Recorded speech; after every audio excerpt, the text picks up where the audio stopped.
Hey YouTube family, I'm back for another video. I want to do a recap of yesterday's event.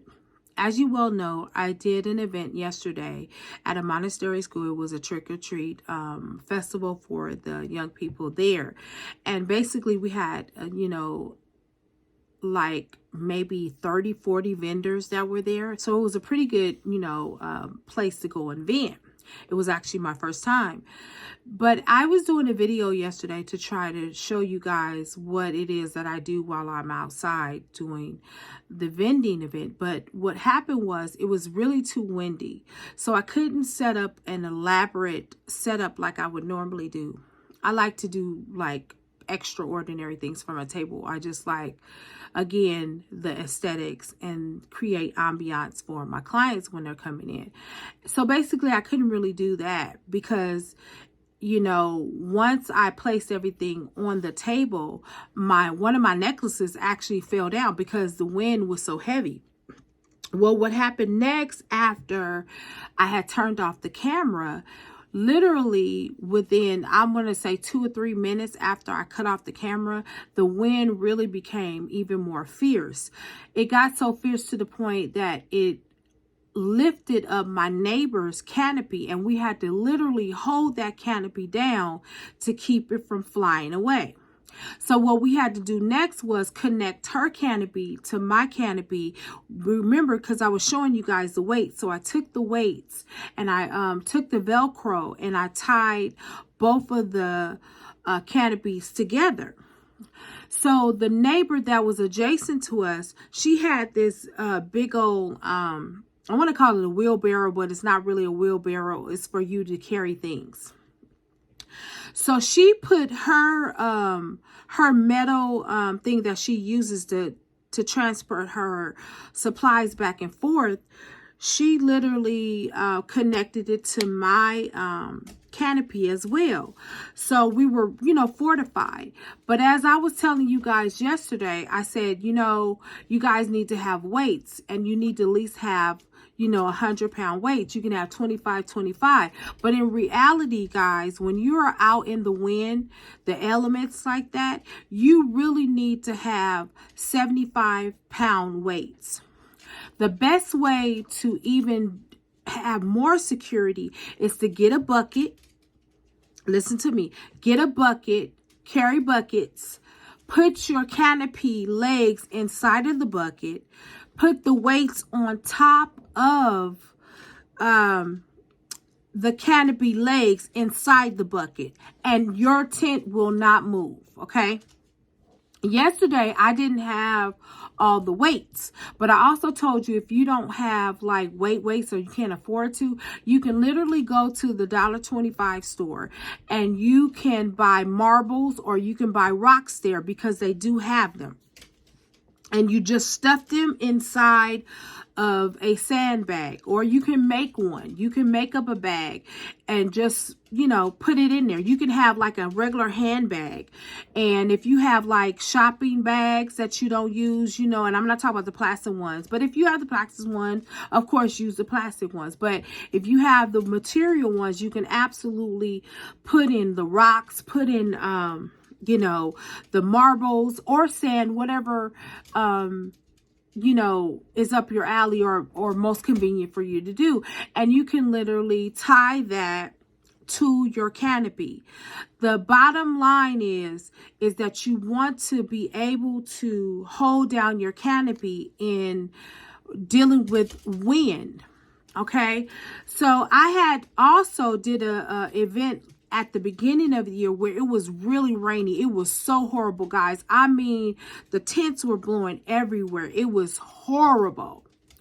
And when you're in that type of weather element, if you can avoid doing those type of festivals when it is rainy, but if there is a festival, say like, it's supposed to be partial rain, but you're not sure, and you can't get your money back, the way that you would weather the storm is to make sure you have fortified weights so that that canopy does not move whatsoever.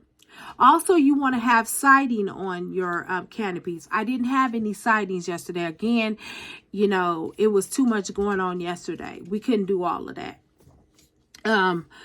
So for the most part, you have to learn how to wing it when there's wind going on. And you have to be able to fortify your product, because listen, when that wind is going 15 miles an hour, it blows.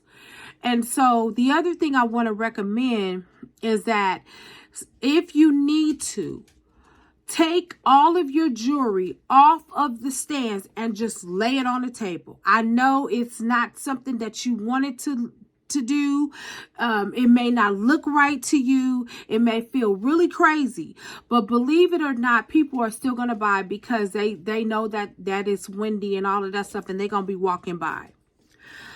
So don't be afraid to take your product off of the necklace bus and lay it flat on the table.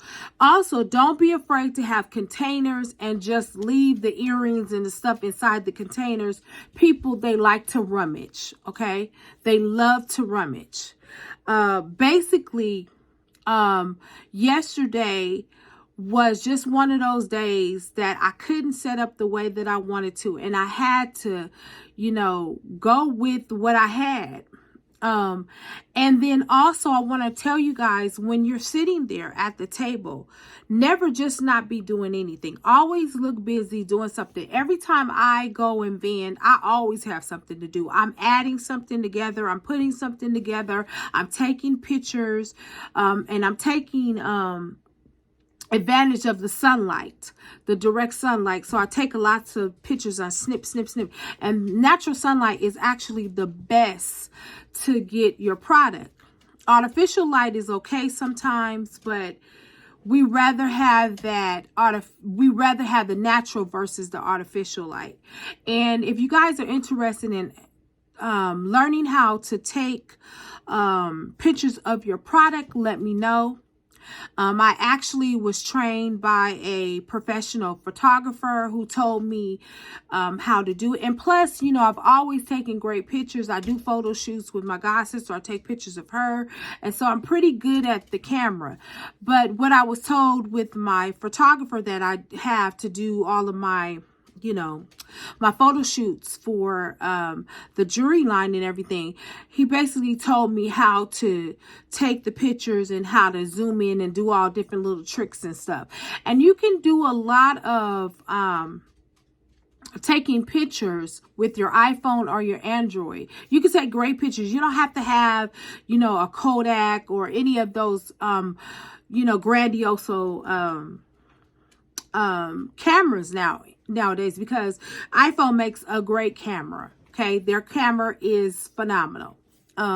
It does everything. So if you guys are interested in learning how to take photos of your product, let me know. I can do like maybe 1 or 2 free videos about that. No problem. Because when you are doing inventory and you're going to carry inventory and you're going to put it on your website, you need to take great photos, especially if you guys are selling on Etsy. You have to take great photos. Remember, people can't see your product, right? They can see your product, excuse me, but they can't feel your product. So you have to give the best presentation there is to give with regard to selling your product online. I know I'm talking about a lot of things, but they all roll into what I was talking about. And that is, when you're outside vending, when you're not having sales or in between sales, you want to be able to occupy your time. You never just want to just sit there. You always want to be doing something. And so yesterday I was able to take great photos of things that I can actually put on my website. See, I multitask. I do a lot of things. While I'm out there selling jewelry, I'm also thinking about going live and showing the jewelry, because you never know that when you're going live, you can actually go live while you're at the event and do a 2-for-1 special, meaning that you can sell in person and then sell on live at the same time. So you absolutely can do both, right? And so you have to learn how to maximize the moment that you're in. So what I did between the sales, I literally was doing all of that. I got pretty good sales, surprisingly, for a school. You know, there were a lot of people that were there. I did the vending by myself. Usually I have another person with me, but yesterday I did it all by myself. But when I tell you God is really, really good, I prayed about it. When I got there, I had somebody to help me set up the canopy. When I got there, they helped me do a lot of stuff. And I was literally set up, I tell you guys, within 15 minutes. And so you really have to get to know your neighboring sellers. If you have a good talk with them. I was between two pleasant ladies. One was a younger girl. She was so very sweet. I had to wind up getting a canopy at the last minute because my canopy, you know, the top is missing, and that's when it got rained out. That's a whole nother thing. Your stuff get destroyed when it rains and stuff. So I had to run out and buy a new canopy that morning, and I had to buy a chair, a table. My table broke the night before. These are vendor issues, y'all. I'm telling you, like, you can't make this stuff up. So I want to just share with you, I need to probably do something like Vendors Chronicles or something like that. I think I want to do some Vendors Chronicles because it is hilarious at the things that happen. And it's like you have to be prepared for things going wrong. You literally have to be prepared for things going wrong. And I'm not saying that all the time they go wrong, but you got to be prepared for when they do go wrong. Like when the wind blows and your stuff falls on the floor. And it's like, oh my gosh, what am I going to do with all this stuff?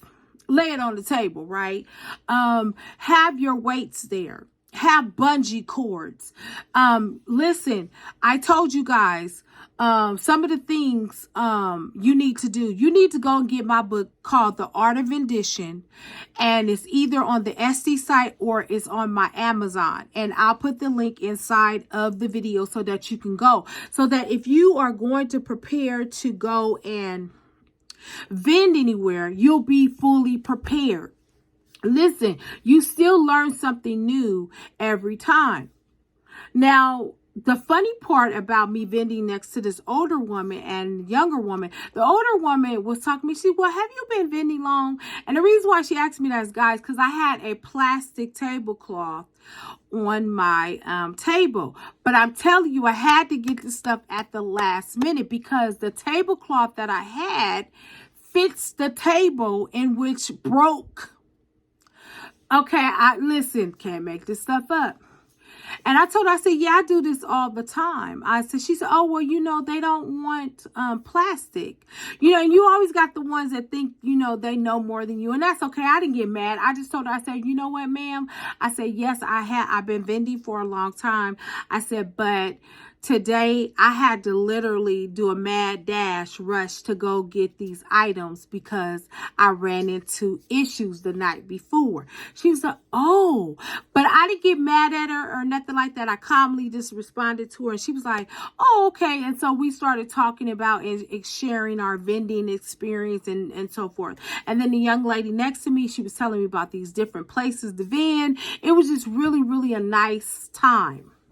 And then in between, I was making sales. And then I also have a client now because she wanted an item, but I didn't have earrings for it. So she was like, well, you know, can you make me some earrings? If you make me some earrings, I'm going to absolutely buy it. Now, that's the other thing, guys. Listen, normally I bring supplies out there and I make jewelry while I'm sitting there.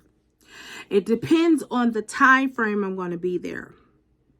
If I'm going to be there from 11 to 6, I'm bringing some stuff to sit there and make product. Or I can do product changes, or, you know, change out ear wire. You know, maybe they want to have clip-ons. I convert them to clip-ons. There's just so much to do. It's so fun when you're out there vending. But I think I may be doing some Vendors Chronicles, I think. But I just wanted to really do a recap and really share what was going on yesterday. I literally, after I got off the video, it was like 2 or 3 minutes later, and all of a sudden that wind just took off, blowing canopies, you know, and you have to have everything weighted down, y'all. Really. But yesterday was really fun. The sales were okay. They were really reasonable for a monastery school, because, you know, normally people aren't there buying anything. And then, like, a lot of people are out there eating food and stuff like that. But I think I will do it again, because it took me, I want to say I was there about an hour, and within an hour I had made my booth money back, and then I had made extra. That's always a good thing. You always want to make more, but if you break even, that's good too. But I did see a return on my investment and a little bit more. So always choose your events wisely. That's all I can tell you. Choose your events wisely. All right, guys, this is going to be the end of my video. I just wanted to come back and do a little bit of a recap and let you know how the event actually went. All right, I will talk to you soon. See you in the next video.